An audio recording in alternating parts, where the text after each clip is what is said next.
Hi everyone, it's Eva Pietrzak here from Abundant Results Coaching, and today I would love to talk to you a little bit about belief. Belief in your goals, belief in your results, and how to develop your belief. Pretty much, this is something that we battle with all the time when it comes to achieving the right goals, especially when you're going for goals that you don't know how to achieve. Your mind starts going back and forth, back and forth. It's like you're visualizing and you're believing this is where I'm going to get to, and then your mind takes score of your current reality, your current results, and you go back and forth, back and forth, back and forth. Some of you have attended my event on Saturday, which was about attitude, and I shared with you how often I go around that belief, that battle, internal battle, when it comes to filling up my events. When, let's say, on a Monday, I wake up that, hey, we have an event on Saturday, and maybe there's 3 guests on the list, and we have the event full with over 70 people on a Saturday. Now, how do I do this? Well, first thing that I need to do in my mind is to create belief in something that is not there already. So let's say I might see 3 people signed up on the list, but I want to develop belief in 70 guests in the room.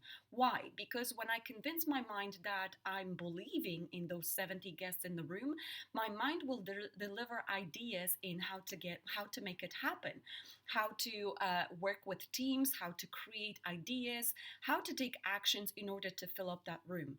And this is pretty much what happens with me quite often, especially when I get a little bit lazy when it comes to manifestation and my mind work, and I get into the zone of working, and trying to use my willpower in order to force results. And that never happens.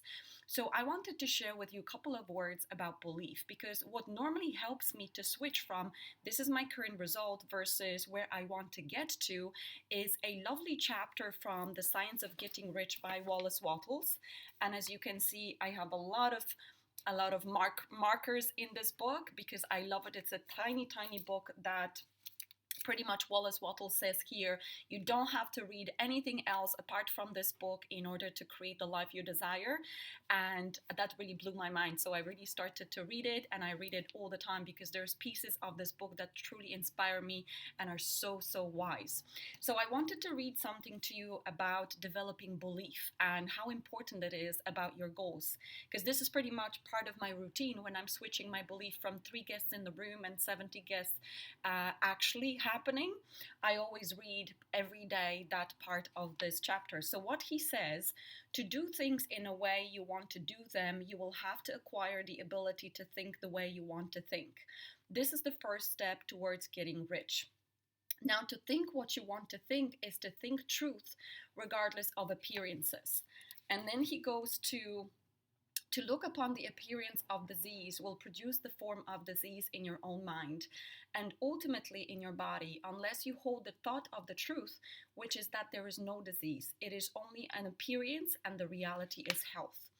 To look upon the appearances of poverty will produce corresponding forms in your own mind, unless you hold to the truth that there is no poverty, there is only abundance. To think health when surrounded by the appearances of disease, or to think riches when in the midst of apparent appearances of poverty, requires power. But he who acquires this power becomes a mastermind. He can conquer faith, he can have what he wants. Now, for some of you, it might be kind of ridiculous. I mean, what is he talking about? Thinking about wealth when you're in the middle of poverty, signs of poverty, thinking health when you're in the middle of disease. But really think about it. And this is actually, by the way, this is chapter 4 of The Science of Getting Rich. The first principle in The Science of Getting Rich that I'm reading. I read that pretty much every day whenever my belief gets stuck on my current results. Why is that actually very important? Because as long as you look at your current results, then you're thinking about your current results, you're feeling about the current results, and you take actions producing the same results. Now, in order to create new results and new goals and new achievements, you have to start thinking something that you're not seeing there yet. So let's say, related to people that created an airplane, the Wright brothers, they had to start thinking airplane, even though in reality there was no airplane and nobody has ever done it before. So they kept thinking airplane, right? And then they started getting ideas how to make this happen. their thoughts changed, their feelings changed, and their actions changed. And this is pretty much what happens to me when it comes to events, when it comes to my business results, when it comes to the types of clients that approach me. Anything that I'm dealing with when it comes to my business requires a massive level of belief, initially in something that I have no proof of, initially in something that is not in existence yet there.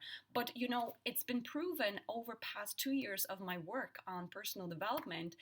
Every single time I move my mind from, okay, this is the amount of people that actually book their seats, to this is the amount of people that I believe will be there, every single time our events are full. And it's pretty crazy how this is being proven. So I just wanted to show you that piece of knowledge, because I truly believe that when you want to reach your goals, when you want to change your current results, and whether this is money wise, whether this is business wise, whether this is relationship wise, you've got to start believing in something that is not there yet in order to create it in your life. And so developing huge level of belief is your priority. So I hope that gave you some food for thought. And I want to say hello. I'm actually visiting County Clare here in Ireland. It's beautiful here. And I wanted to give you that piece of inspiration for today. I hope it will get you thinking. So have a fantastic week, and I hope to see you soon and chat to you again. Take care.